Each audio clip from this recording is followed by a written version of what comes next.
teman-teman semua, perkenalkan kami dari kelompok 7 mata kuliah IT Service Management.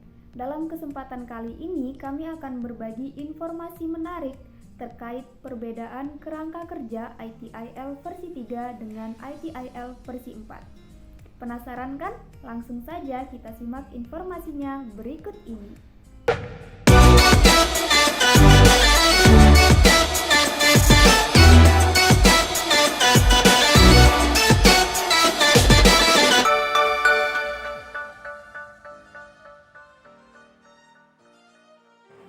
Baiklah, di sini saya akan menjelaskan pengertian ITIL. Apa itu ITIL?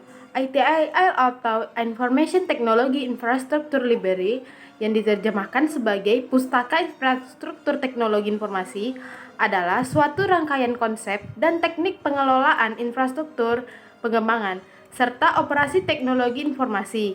ITIL diterbitkan dalam suatu rangkaian buku yang masing-masing membahas suatu topik pengelolaan IT. Kemudian apa sih perbandingan ITIL ke versi 3 dan ITIL versi 4? Nah, di ITIL versi 3 adalah kerangka yang mengacu pada kumpulan praktik terbaik untuk mengelola teknologi informasi yang diakui secara global. Kerangka kerja ini menekankan konsep TI sebagai layanan yang membantu dalam mencapai tujuan bisnis. ITIL versi 3 dianggap sebagai salah satu framework ITSM terbaik dan dirilis pada tahun 2007. Fitur terbaik ITIL ini adalah selalu berkembang agar lebih sesuai dalam lingkungan bisnis saat ini untuk selaras dengan tren atau praktik terbaru seperti DevOps, Lean, dan terutama Agile. Pembuatan ITIL telah mengembangkan kerangka kerja baru yang disebut dengan ITIL versi 4 yang memenuhi persyaratan pelanggan yang terbaru atau organisasi IT. Kemudian untuk ITIL versi 4. ITIL versi 4 adalah versi upgrade dari kerangka kerja ITIL versi 3 dan mencakup elemen yang lebih strategis, yang lebih baik dan memberikan penyelarasan yang lebih baik antara manajemen layanan TI dengan kebutuhan bisnis. ITIL versi 4 dirilis pada tahun 2019 dan membantu dalam proses manajemen layanan TI yang efektif dengan menyediakan model operasi ujung ke ujung untuk pembuatan, pengiriman, dan peningkatan berkelanjutan dari produk dan layanan yang mendukung teknologi. Kemudian, apa sih perbedaan proses ITIL versi 3 dengan praktik ITIL versi 4? Di ITIL versi 3, prosesnya adalah urutan aktivitas yang telah ditingkatkan ke praktik di ITIL versi 4 yang mengacu pada sesuatu yang dapat dilakukan dengan menggunakan sumber daya yang tepat. Proses di ITIL versi 3 menggambarkan aliran aktivitas bersama dengan informasi tentang peran yang disarankan, metrik, dan informasi terkait proses lainnya. Di sisi lain, praktik pada penggunaan ITIL versi 4 adalah kemampuan yang dapat digunakan dalam sebuah organisasi.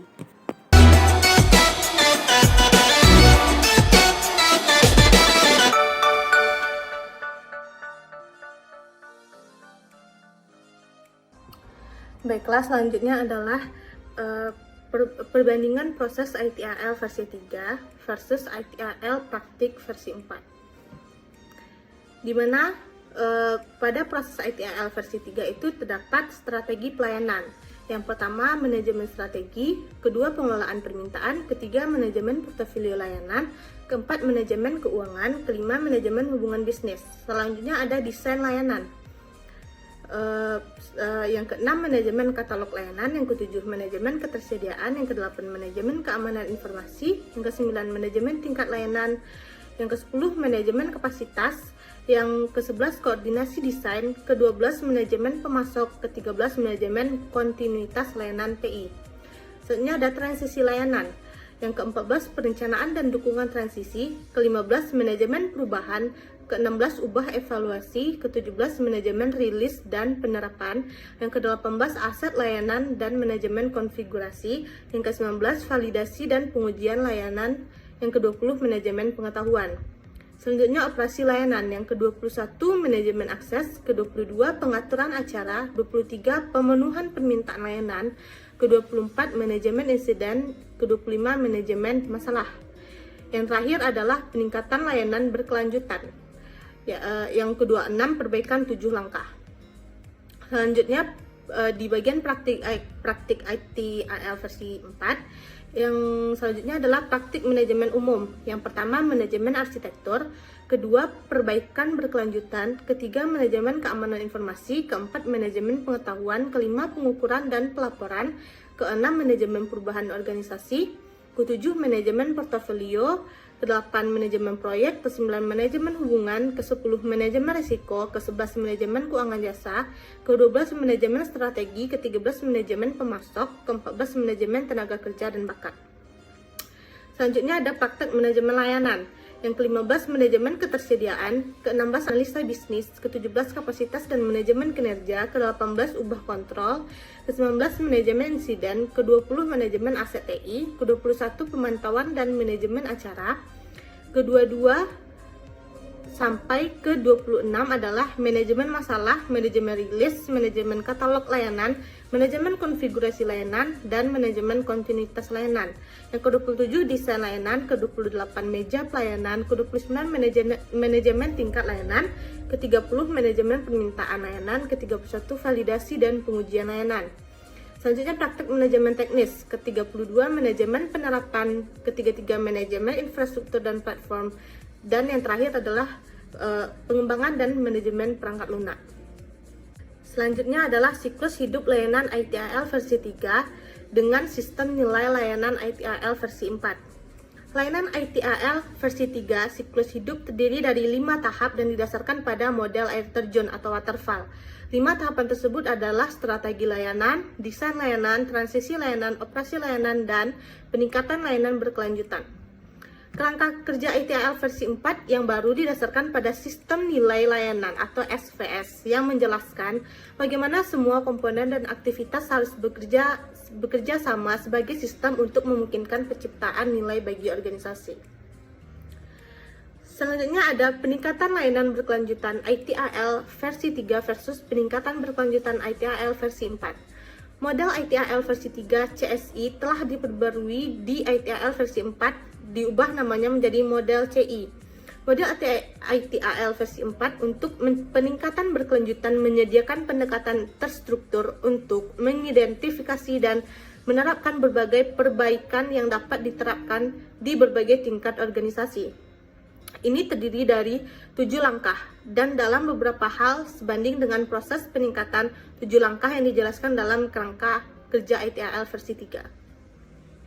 Selanjutnya ada ITIL versi 3, 9 prinsip-prinsip panduan versus ITIL versi 4, 7 prinsip-prinsip panduannya. Nah, di sini saya akan menjelaskan prinsip-prinsip panduan ITIL versi 3 terlebih dahulu. Yang pertama, fokus pada nilai. Kedua, desain untuk pengalaman. Ketiga, mulailah dari mana Anda berada. Keempat, bekerja secara holistik. Kelima, maju secara berulang.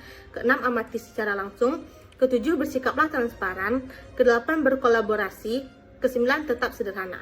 Selanjutnya saya akan menjelaskan prinsip-prinsip panduan ITIL versi 4. Yang pertama, fokus pada nilai. Yang kedua, mulailah dari mana Anda berada.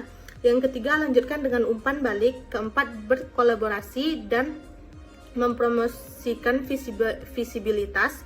Yang kelima, berpikir dan bekerja secara holistik. Keenam, tetap sederhana dan praktis.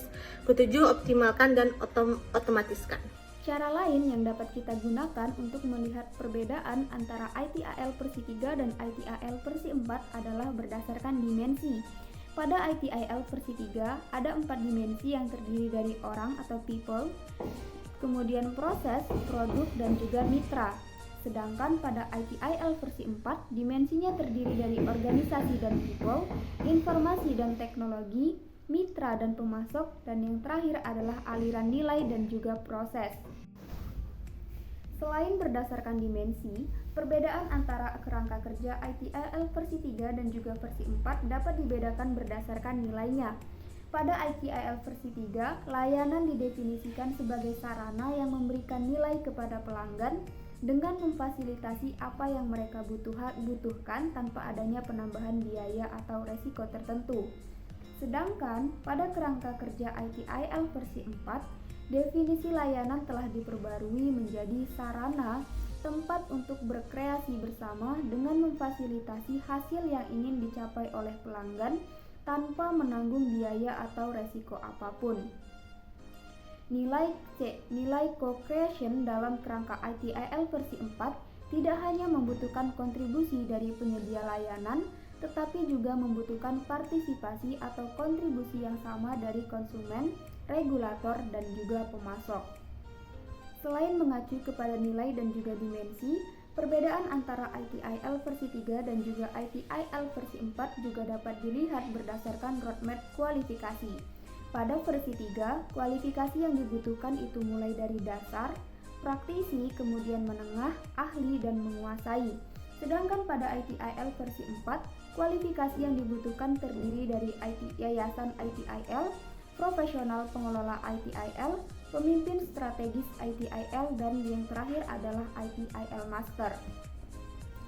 Dengan demikian, dapat disimpulkan bahwasanya ITIL versi 4 merupakan pengembangan atau versi yang lebih baik daripada ITIL versi 3, di mana terdapat elemen-elemen